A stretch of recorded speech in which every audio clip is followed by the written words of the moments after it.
Pennsylvania in Pocono Raceway. We get ready for Sprint Cup Series final practice. 80 minutes that the teams will have on track to try to figure everything out. Qualified yesterday, set the field. Now the drivers want to figure out how they can find speed that they can continue for 400 miles. Hello everyone, alongside Steve Letard, I'm Rick Al. Jeff Burton will be joining us in moments. But Steve, drivers, teams, they have 80 minutes. What can we expect them trying to accomplish in this 80 minutes? Well, this is a little unique to have only one practice on a Saturday morning. Normally we have two split practices, maybe 45 or 50 minutes long. But with one practice here at Pocono, the teams are going to have to approach this patiently, understand what they have to do, and maybe stop down in the middle of practice, understand what data they've collected, and make good decisions, because this is it. This is their only chance to be on track before tomorrow's race. And yesterday we saw guys would go from qualifying trim to race trim.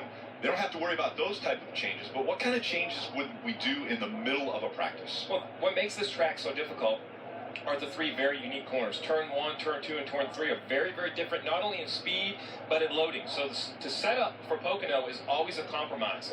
So they're going to have to figure out which corner they feel they're the best in, whether they want to stick working on that corner, try to highlight that for the race, or try to work on their weaker corners. While that seems simple, you always want to work on the ones you're not good at, that's sometimes not the best way around Pocono. Maybe pick a corner, be great in that one end of the racetrack. Take me to Paul Menard's team, the 27, Danny Stockman, now the crew chief for Paul Menard. New to this team, first time that he'll be a full-time crew chief in the Cup Series. What does Danny Stockman work on? Because yesterday it was all about qualifying, and it worked. They won the pole. Now what do they do today? Well, it wasn't just qualifying. When Danny Stockman went in the media center, he was to the point. He said they needed to get better. They're tired of being slow, and they proved it. Yesterday they went out, had a great qualifying run, qualified inside the top 5. That's the most speed we've seen out of this 27 car really all year long, and all of Richard Childress Racing.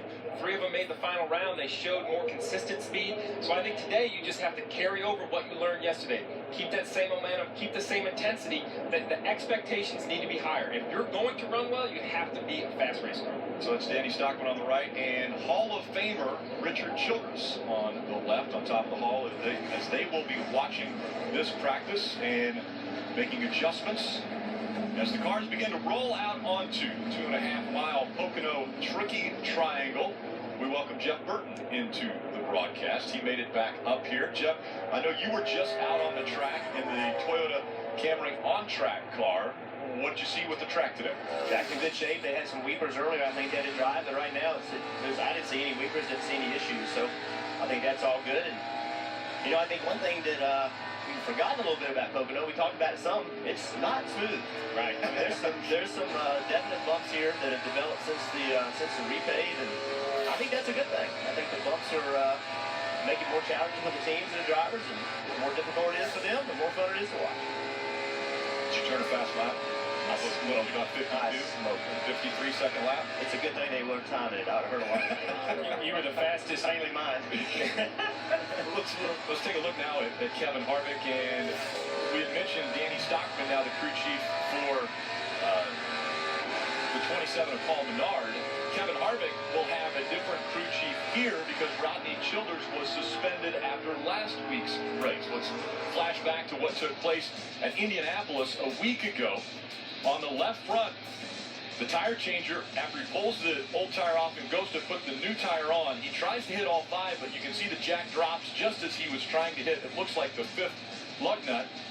So after the race, all of the teams are inspected as they come back onto pit road, and the officials looking at the 4 see that there is a lug nut issue, and so they pull him off to the side, and he was then suspended for this race and penalized. It was a monetary penalty as well, but the suspension, the biggest thing, Rodney Childers not at the racetrack this weekend.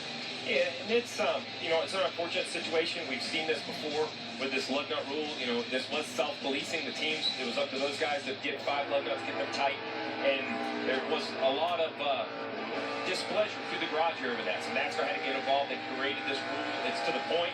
It's relatively severe, which I think is a safety issue, so they had to be severe. You see Dax there, the longtime engineer. He's been in the garage for a long time, so he has the experience engineering these race cars. But this weekend, look at the experience of calling the race, which can be difficult when you look at racetracks. Surprisingly, we had a filled-in crew chief win here in the spring because this is a you see a full front stretch right here. But this is a very strategy-filled race, so it's, I think, harder than some races to have a filler.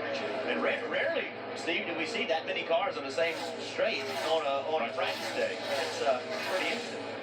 Things are picking up right now, and you did mention the fact that you don't see guys trying to run around other drivers because they're still trying to figure out exactly what they've got handling-wise, but the handling is going to change completely when you're running around 10, 15 other cars. So I always get that question, why don't you go out and run in traffic? You're going to race in traffic. Wouldn't that be how you want to practice? But the issue is, practice isn't necessarily to learn about your setup specifically. It could be to learn about the changes you make in your setup. So to do that, you need kind of, lab-type area. You have to go out, run by yourself, be very specific, understand how much downforce you have in your car.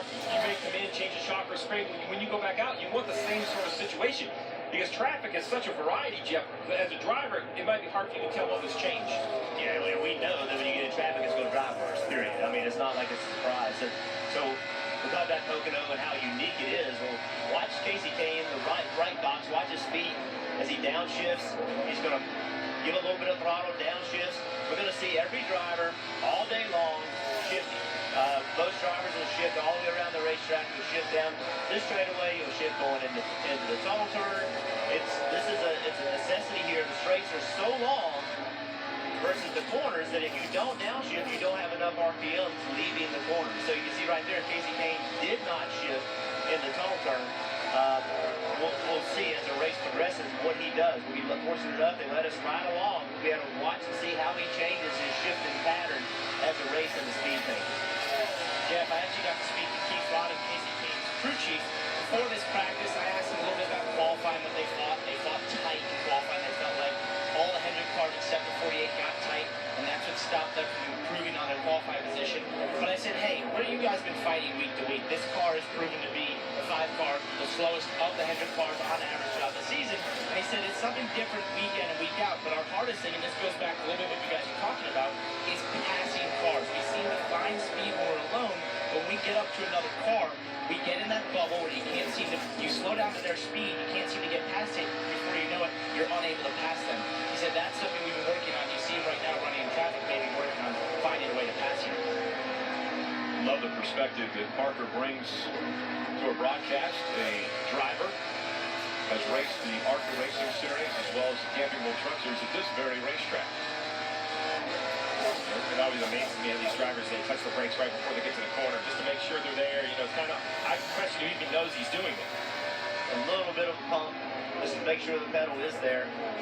It's really bad when you give that pump and there is no pedal there. That's and that's why you see drivers do that, is that you don't want that surprise. No, we saw this past week with Keselowski's crash. What happens when you don't have a brake pedal. So give that little bit of brake, and also when you give that little bit of a pump to it, it also helps the brakes work a little better because it loads the calipers the best way I can say it. It pushes the fluid into the caliper, so the next time you push it, it always is a little more firm. So it's a little bit of security from a brake working better standpoint, but also from a, hey, I know I have brake standpoint. All right, so you see on the top of the screen, you have not only the driver